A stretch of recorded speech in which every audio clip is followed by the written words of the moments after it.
to show to you in the course of the lecture, this is the world's greatest and most impactful revolution.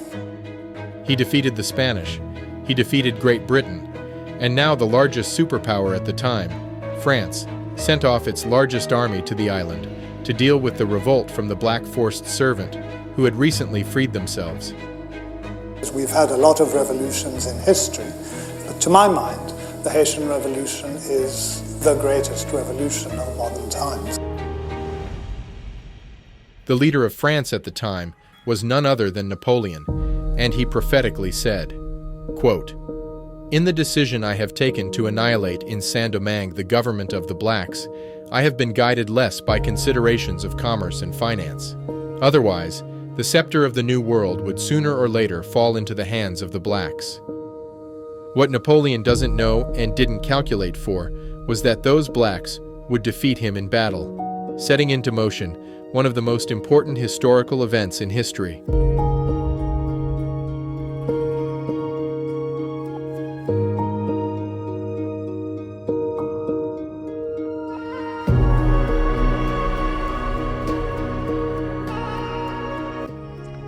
Oil. Haitian geologist says that Haiti's oil is bigger than Venezuela's oil, which has the biggest cachet. They say that Haiti's oil is a swimming pool to Venezuela's cup of water. And there was something almost magical about him. I mean, that's the only way I can kind of describe him. A man that I put in the same category as great leaders such as Hannibal and Thutmose III. The victory of the blacks in Haiti over the French superpower was so shocking that Napoleon, having lost repeated wars against the Haitian, put in place a number of actions that, in his own words, were designed to, quote, block forever the march of the blacks in the world. That mantra is, as you shall see, still in place today. Okay, but another thing, Haiti has an extraterrestrial material that is found nowhere else in the world except South Africa. Professor Henry Vixamar of Haiti says 1 ton of Haiti's iridium. Iridium. I wanted to get to iridium that. is worth $45 billion. We have mountains of it. But for now, let's go back to the beginning, to a time when France was enjoying the fruits of both free human labor and the bounty of one of the most fertile lands on earth.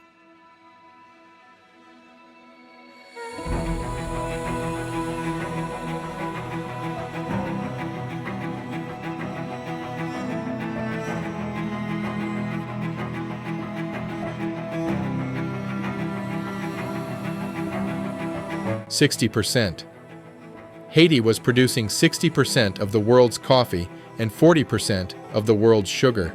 So when the blacks freed themselves and took ownership, you won't believe what the West did.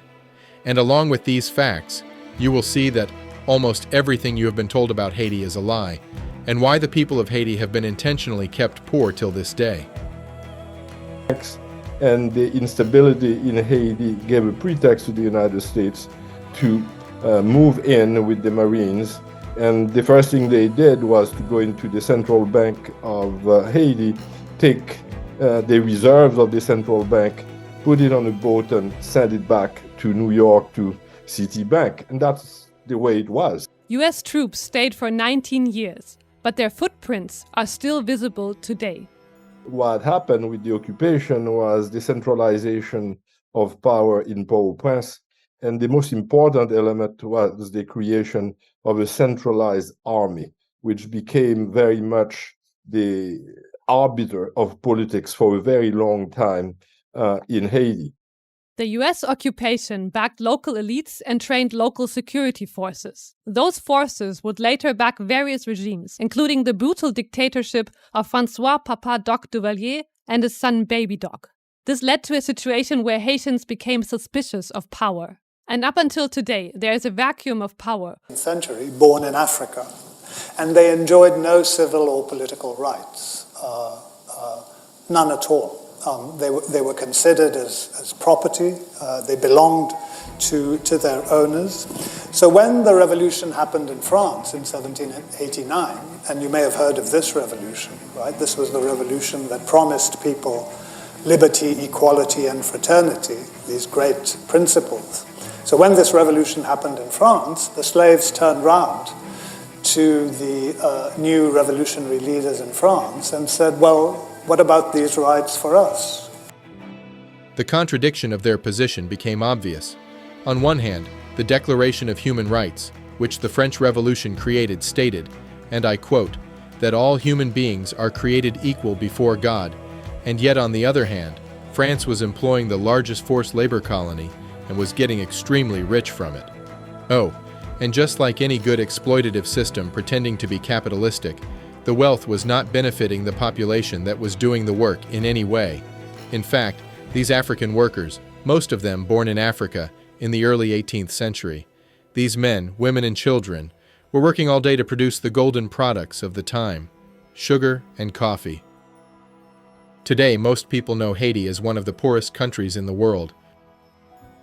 Saint-Domingue was a major exporter of sugar, coffee, and indigo, building immense wealth for plantation owners and the French mainland. About half of coffee and sugar consumed in Europe originated in Saint-Domingue. That wealth stood atop a pile of enslaved bodies. The average life expectancy of an enslaved person on Saint-Domingue was 7 to 10 years, which meant there was a tremendous churn of new slave importation to replace dead workers. The inference that most people draw after hearing this is that, well, Haiti is poor because the people living there aren't smart enough to create a good economy.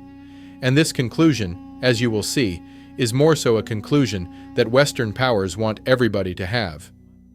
So, you must be thinking, why on earth would Western countries want everyone to think of Haiti and its black people as incapable? Well, because once you come to know the true history of Haiti and its hero Toussaint Louverture, once you come to know that the black people had freed themselves and had won war after war against all the superpowers at the time. So from 1908 to 1915, Haiti saw 6 presidents, okay? Overthrown in a whirlwind of political chaos. Meanwhile, in France, right, France was still draining Haiti's economy, demanding reparations for the loss of their colony, the same colony that had defeated them in a revolution. Makes a lot of sense, doesn't it? Hey, pay us because you beat us. Wait a minute. All right, so by 1915, World War I was well underway, and the U.S. suddenly decided that Haiti was worth occupying. So in came the U.S. Marines. And just like that, the occupation of Haiti began, okay? And it lasted from 1915 to 1934. Now, in 1918, under the U.S. occupation, a new constitution was imposed.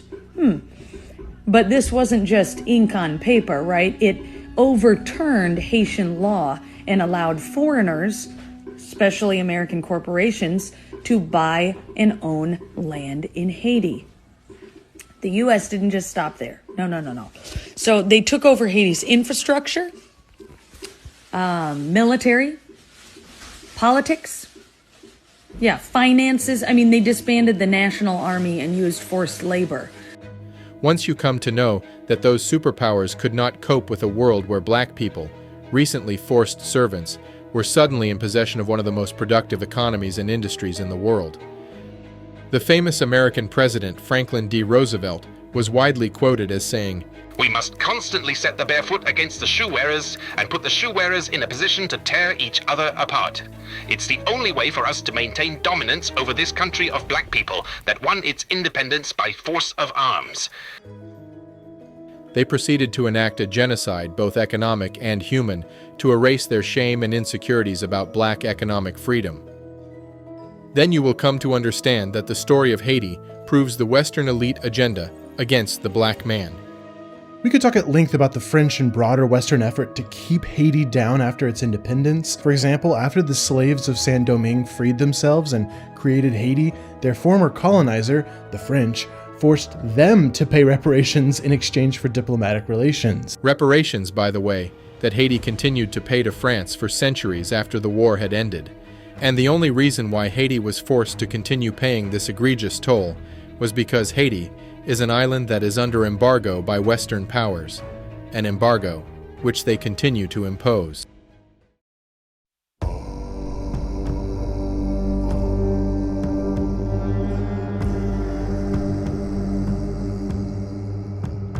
In the late 1700s, the Caribbean colony of Saint-Domingue, now Haiti, was France's richest possession, the greatest colony in the world, the pride of France, and the envy of every other imperialist nation.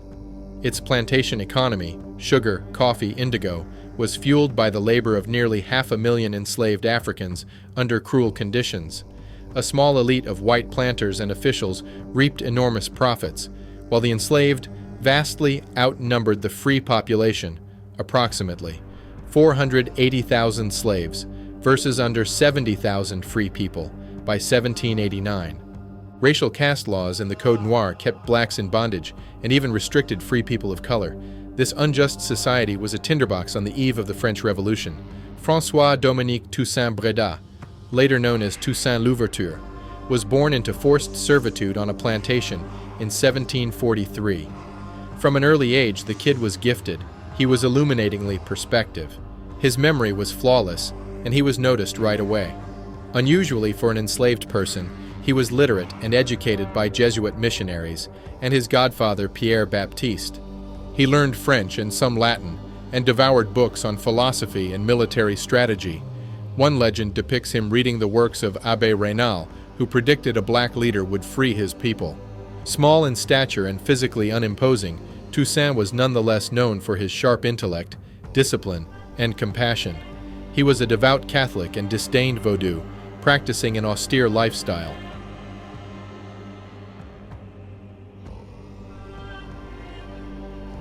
He ate very little and loved horse riding. His master rewarded his talent. Toussaint became a skilled horseman, healer, and overseer of livestock, and he was manumitted, freed, in 1776. Reflecting later on his youth, Toussaint famously said, "I was born a servant, but nature gave me the soul of a free man." This inner belief in his dignity and liberty set the stage for his role in history. A French engraving circa 1802 depicts Toussaint Louverture as a general on horseback, leading the black insurgent army of Saint-Domingue. His extraordinary military talent and leadership would earn him the nickname L'Ouverture, meaning the opening, suggesting his ability to find or force an opening in the enemy's ranks.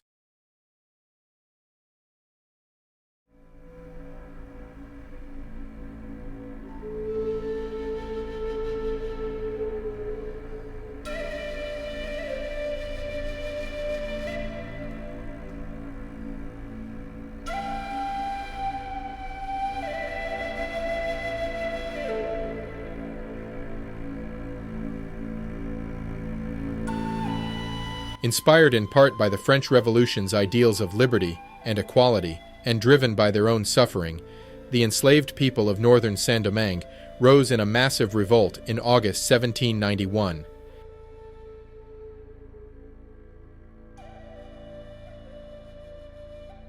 In a famous Vodou ceremony at Bois Caïman, leaders like Dutty Boukman exhorted thousands to fight for freedom. Plantations were torched, and plantation owners killed as the uprising spread. At first, Toussaint did not join the chaotic violence. He even helped his former master's family flee to safety.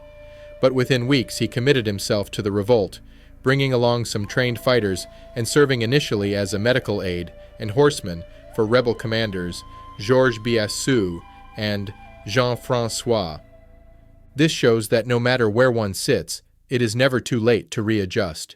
It is, in fact, more important to have the capacity to assess a situation rather than to hold on to a position that cannot be defended, tactically or morally.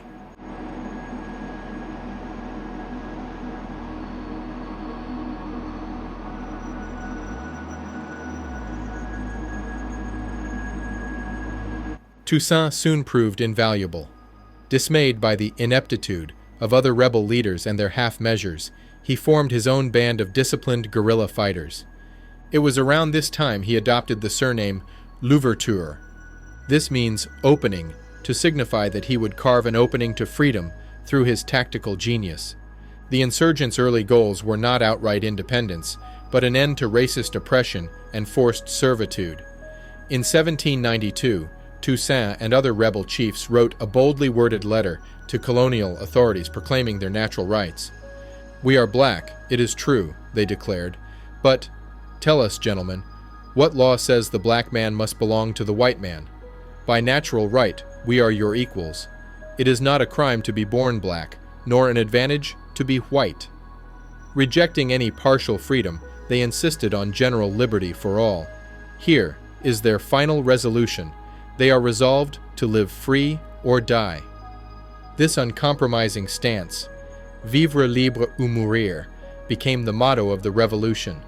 Toussaint, though a late joiner of the revolt, quickly emerged as a strategist and diplomat.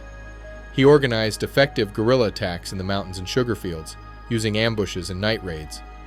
A British captain described the insurgents' method as a bush-fighting warfare peculiar to themselves. James Franklin, author of The Present State of Haiti, was quick to mention that their movements were marked by amazing rapidity. The French found themselves unexpectedly opposed to a body who made the most desperate attack. Because of his ability to read and write, he also handled correspondence and negotiations. French planters referred to him as an educated brigand, while the rebels began to regard him as a guiding brain of their movement. Even at this early stage, observers sensed Toussaint's singular purpose. A British newspaper later noted, "Toussaint is a Negro, born to vindicate the claims of his species and to show that the character of men is independent of color." Such praise from the London Gazette in 1798 underscored that Toussaint's leadership was shattering stereotypes of black inferiority in the eyes of the world. It's told even to this day in France. The French themselves, when they talk about the history of slavery and the history of abolition, they often just say, well, in 1794, our glorious National Assembly abolished slavery. What they forget to mention is that the main reason they did this was because the slaves in Bois Caïman launched this insurrection in 1791.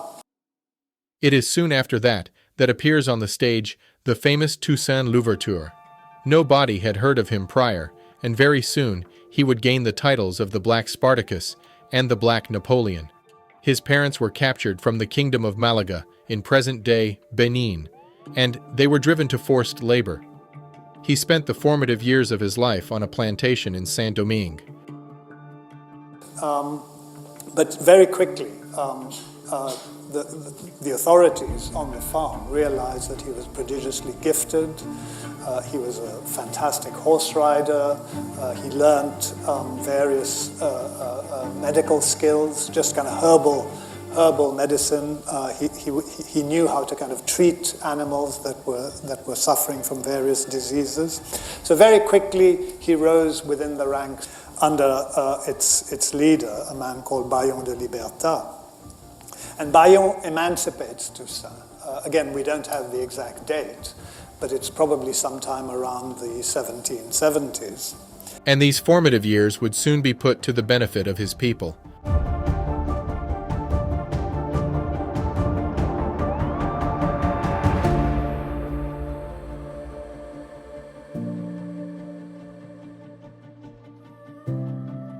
By 1793, the uprising in Saint-Domingue had drawn in the major powers, turning the colony into a theater of the French Revolutionary Wars.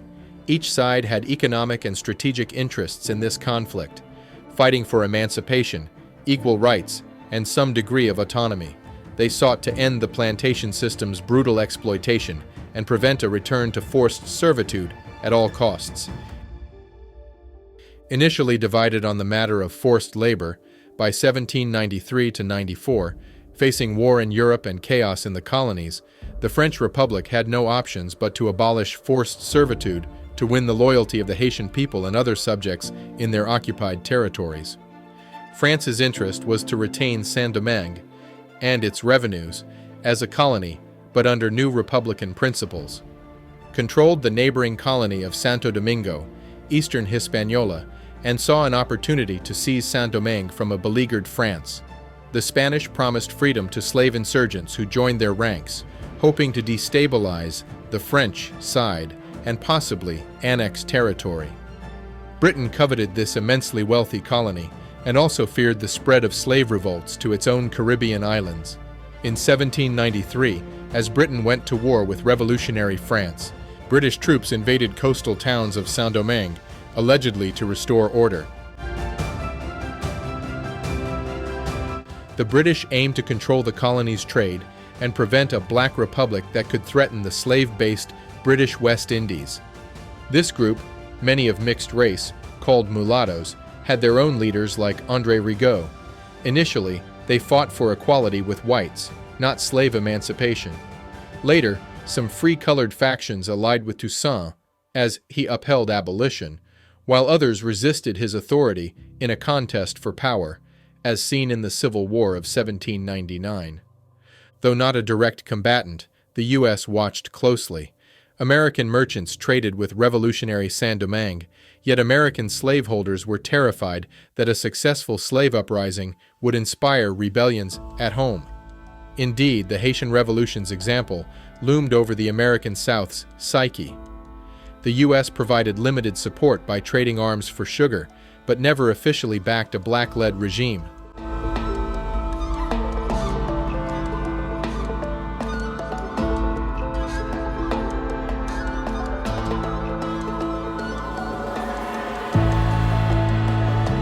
In this complex war, Toussaint Louverture proved masterful at politics, as well as combat.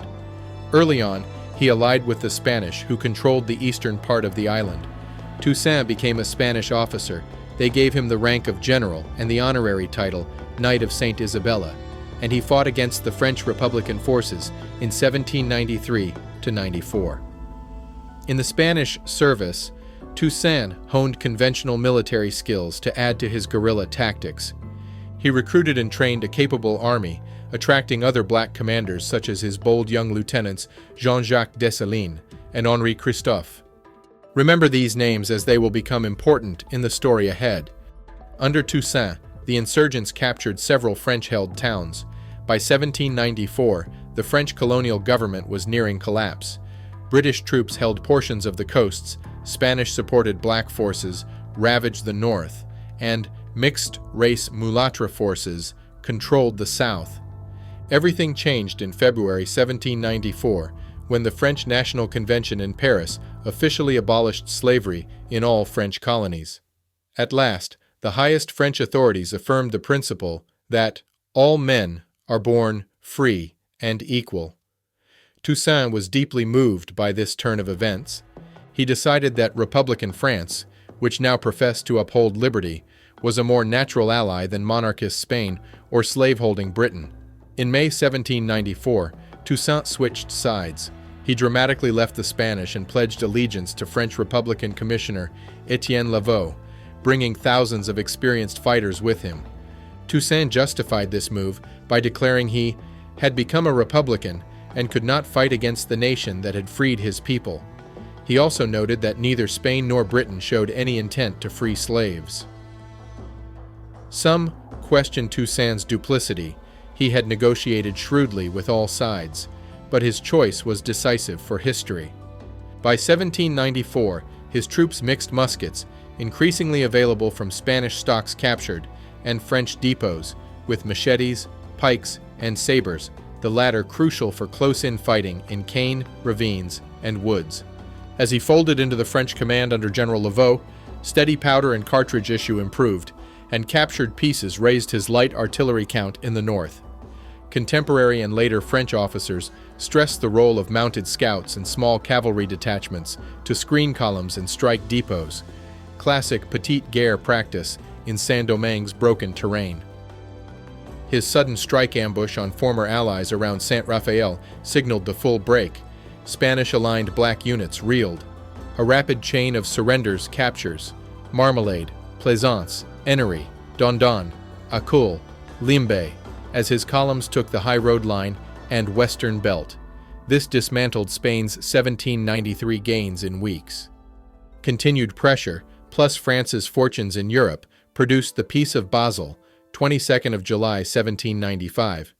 Spain ceded Santo Domingo to France, formalizing what Toussaint's operations had already achieved on the ground. The French authorities in the colony welcomed him. Lavaux hailed Toussaint's army as saviors of the Republic in Saint-Domingue and soon appointed Toussaint lieutenant governor of the colony. Now leading the Republican Armée Indigène, indigenous army, Toussaint turned his formidable skills against his former allies. By 1795, after fierce campaigning, the once invincible Spanish forces were expelled from the colony. Spain, losing the broader war in Europe, ceded Santo Domingo to France by the Treaty of Basel, 1975. Toussaint also waged relentless war on the British, who had seized key ports like Port-au-Prince. His forces, along with other generals, inflicted severe defeats on the British. The campaign was brutal, marked by guerrilla ambushes and yellow fever decimating European troops, but by 1798, the British were exhausted. What neither of the European powers had realized, what that Toussaint was playing a long game. His ultimate objective was to free his people, and in this endeavor, Toussaint showed his strokes of strategic genius.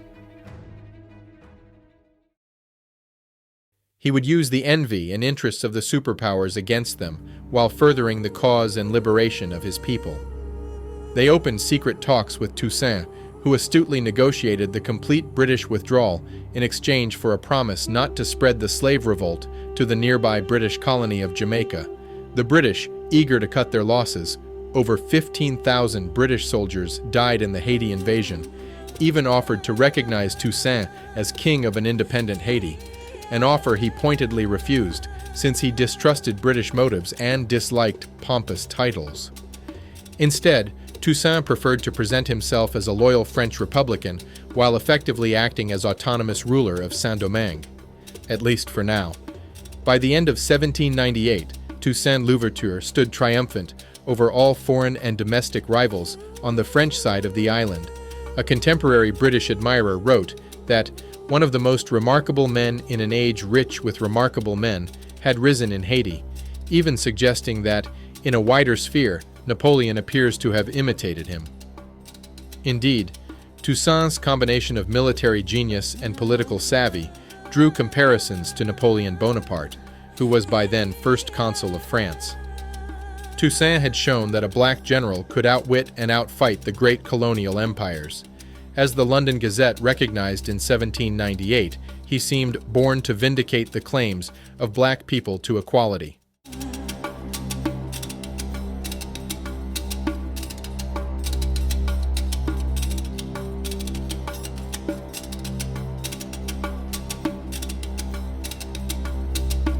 With foreign armies gone, Toussaint Louverture turned to rebuilding war-torn Saint-Domingue. Though he always professed fealty to France, in practice he was the unquestioned authority on the island by 1798 to 99. He was revered by the formerly enslaved masses as Papa Toussaint, yet he faced daunting challenges. The economy was paralyzed, racial resentment simmered, and rival politicians, both white and mulatto, plotted against him. Toussaint tackled these problems with an authoritarian but pragmatic approach. Toussaint knew the colony's wealth came from agriculture. To prevent starvation and to procure exports for trade, he reimposed plantation work, albeit under new conditions. In 1798, he issued the Règlement de Cultivation, requiring black laborers to return to the fields, not as slaves, but as paid workers who were legally free. He enforced a rigorous military discipline on the plantation. Former slaves were organized into work brigades under the command of their old overseers or army officers. Idleness and vagrancy were not tolerated. Toussaint wrote, "Idleness is the source of all disorders, and if it is at all tolerated, I shall hold the military commanders responsible."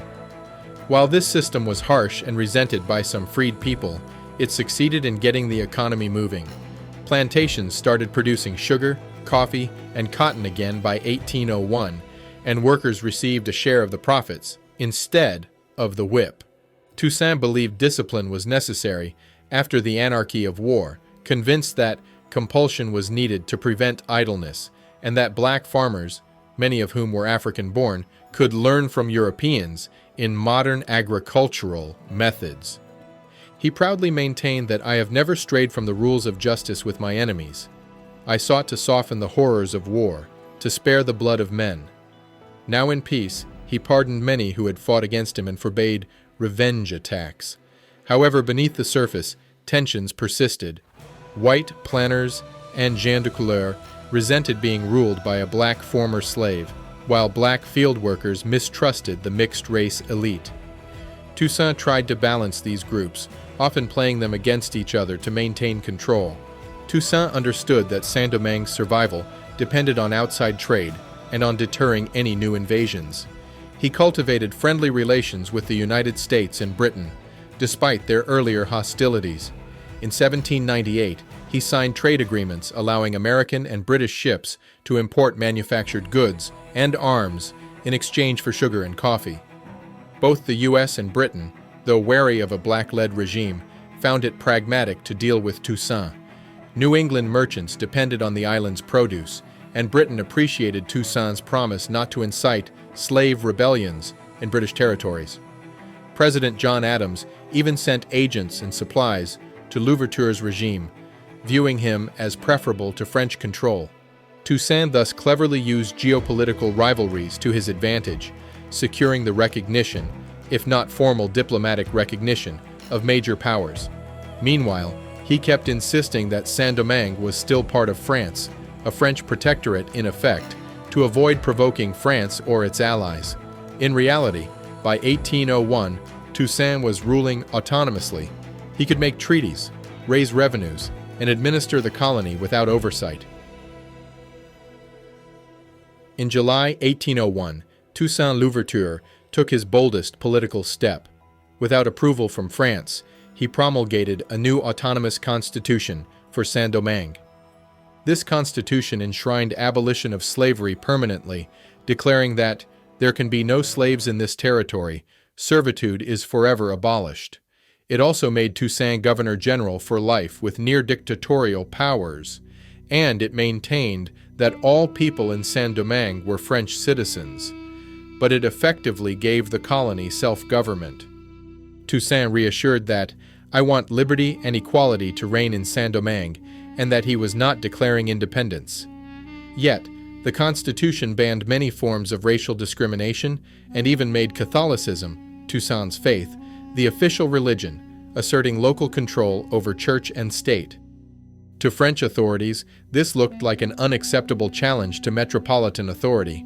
Toussaint was acting like a sovereign. When First Consul Napoleon Bonaparte learned of Louverture's constitution, he is said to have fumed. Napoleon complained, quote, "That rascal Toussaint." Napoleon saw it as treason and a direct threat to French colonial interests. The stage was set for a confrontation between these two remarkable figures.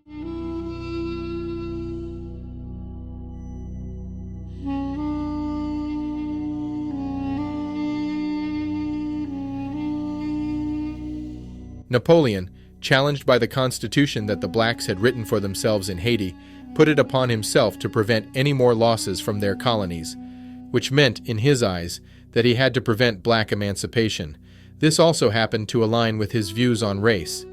Driven by this, he wrote in a letter, and I quote, "In the decision I have taken to annihilate in Saint-Domingue the government of the blacks, I have been guided less by considerations of commerce and finance." He continues, that one of the principal benefits of peace for England is that, otherwise, the scepter of the New World would sooner or later fall into the hands of the blacks. The shock which would result for England is incalculable. End quote. Napoleon saw this as both a defiance of French authority and a dangerous precedent of black self-rule in the Atlantic world. By using anéantir le gouvernement des Noirs, annihilate the government of the blacks, Napoleon is not just talking about removing Toussaint, he is talking about destroying the very idea of a black-led government. This shows that his motives went far beyond economics. He saw it as a threat to global racial and imperial hierarchy. By 1801, with peace in Europe, Treaty of Amiens, Napoleon Bonaparte turned his attention to reasserting control over France's colonies. Saint-Domingue was of utmost importance, not only for its wealth, but because Napoleon harbored racial and strategic fears about a successful black-run state. In other words, a free black republic in Haiti might inspire enslaved people everywhere to rebel, threatening the foundations of colonial empires. Restoring slavery in the Caribbean, which he in fact did in other French islands, and putting a white government back in charge of Saint-Domingue became part of Napoleon's grand plan, along with using Louisiana as a breadbasket to supply the islands. Thus, in January 1802, he dispatched a massive expedition. Over 20,000 French troops and dozens of warships under General Charles Leclerc, Napoleon's brother-in-law, arrived off Saint-Domingue's coast. Their secret orders were to seize Toussaint, disarm the black population, and re-establish French rule and ultimately slavery.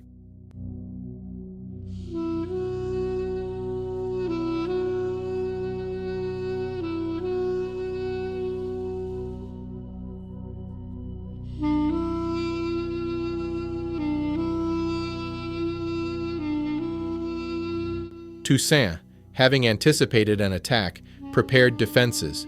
When the French fleet anchored at Le Cap in February 1802, Toussaint's adopted nephew, General Henri Christophe, scorched the city rather than let it fall easily, burning it to the ground while evacuating the black residents. The French were shocked by the fierce resistance. A brutal war ensued for several months. Toussaint and Dessalines waged guerrilla warfare in the hills, but the well-equipped French won several set-piece battles. Fortress Crête-à-Pierrot saw Dessalines heroically hold off a siege before cutting his way out. Both sides committed atrocities. Leclerc's troops executed surrendering blacks. Toussaint's men, on his orders, devastated the land to deny supplies to the enemy. Tear up the roads with shot, throw corpses and horses into all the fountains, burn and annihilate everything, he instructed, so that the French would find the image of hell in this war. Despite valiant efforts, the indigenous army was worn down, and disease, yellow fever, ravaged the French ranks, but not before they gained the upper hand. By April 1802, Louverture opened negotiations seeking to avoid total destruction. The French offered amnesty and cleverly exploited divisions. They lured Dessalines, Christophe, and other generals into switching sides by promising to respect emancipation and retain them in command. Isolated, Toussaint reluctantly agreed to a ceasefire in May 1802. He retired with honor to his farm at Ennery, believing he could watch events unfold. Tragically, the French betrayed Toussaint's trust. In June 1802, General Leclerc sent a false invitation to Louverture for a parley. When Toussaint arrived, he was ambushed and arrested on Napoleon's orders. As soldiers dragged him away, the great Haitian leader asserted his prophetic defiance. "In overthrowing me, you have done no more than cut down the trunk of the tree of black liberty in Saint-Domingue. It will spring back from the roots, for they are numerous and deep." This quote, delivered with calm dignity, proved true in time. Toussaint, along with his wife and children, was shipped to France in chains. He was imprisoned in a cold dungeon at Fort de Joux in the Alps, interrogated repeatedly, but giving little away. He famously replied to one accusation, "Whatever defamation of character my enemies are spreading about me, I do not feel the need to justify myself. My duty compels me to prevent them from doing any more harm." There, isolated and ill, Toussaint Louverture died on April 7, 1803, of pneumonia and malnutrition at age 59. He never saw his homeland again. Upon learning of his death, even Napoleon's foreign minister, Talleyrand, remarked, "What a loss for humanity," recognizing Toussaint as a great man treated unjustly.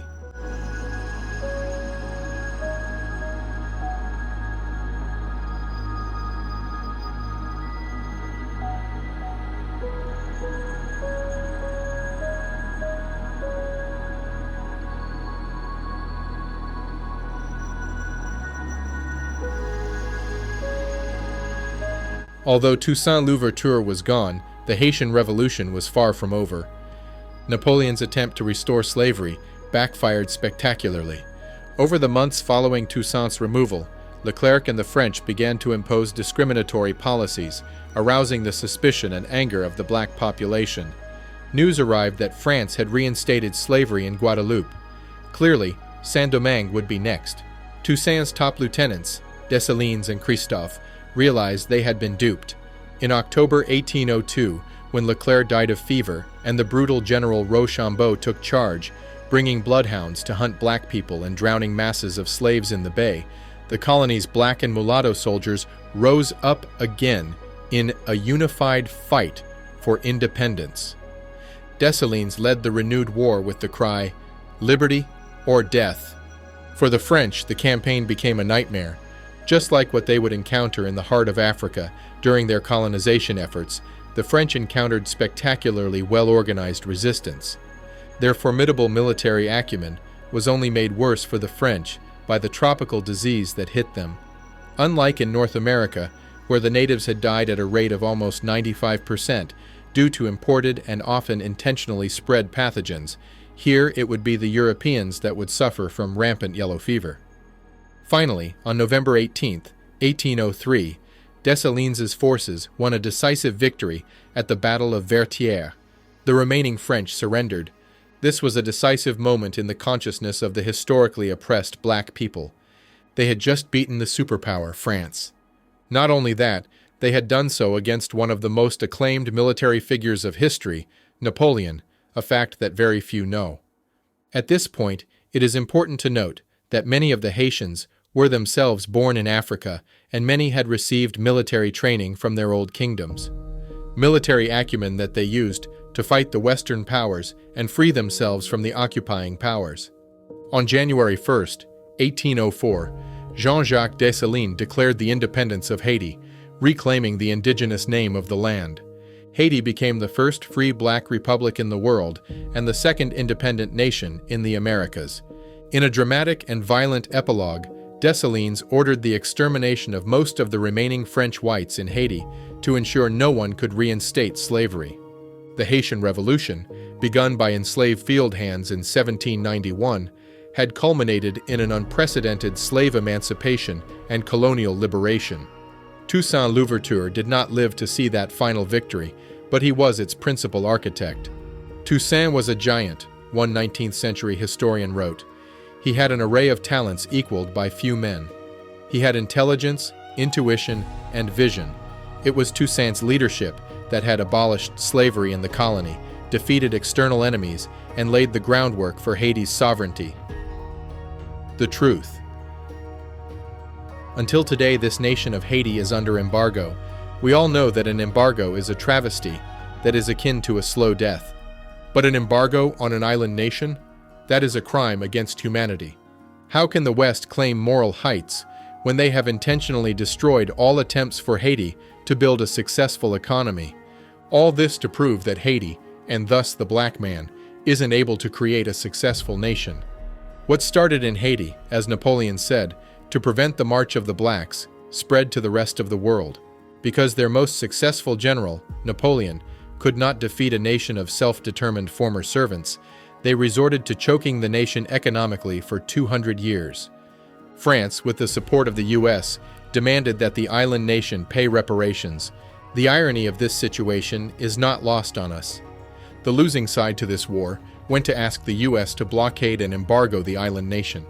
Till this day, Haiti is under various forms of embargo. Is it not strange that the poorest nation in the world is under embargo?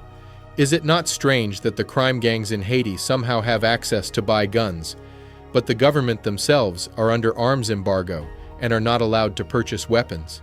Is it not strange that the U.S. built the largest embassy in the Western Hemisphere in Haiti?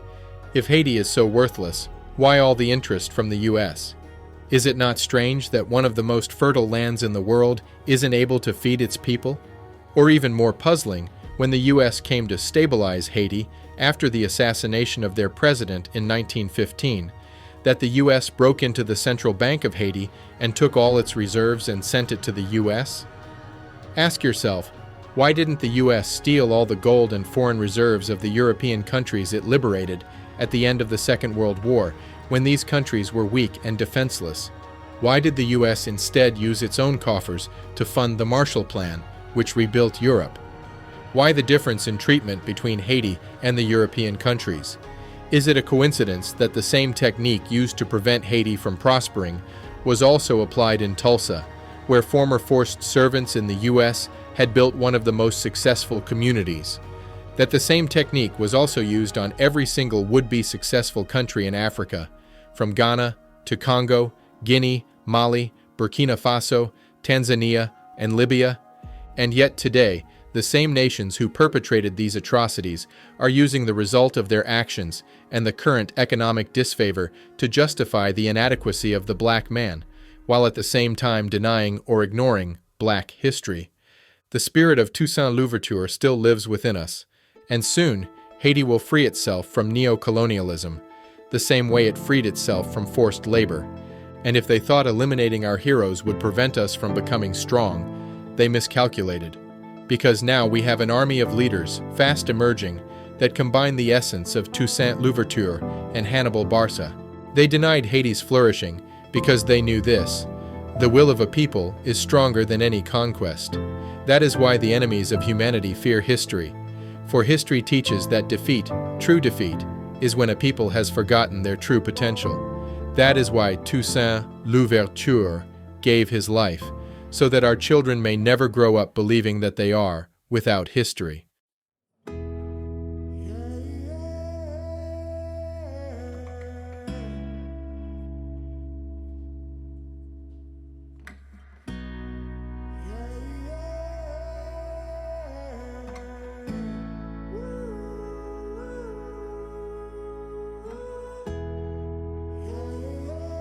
Huge shout out to the Without History supporters. Without you, this channel would not be possible.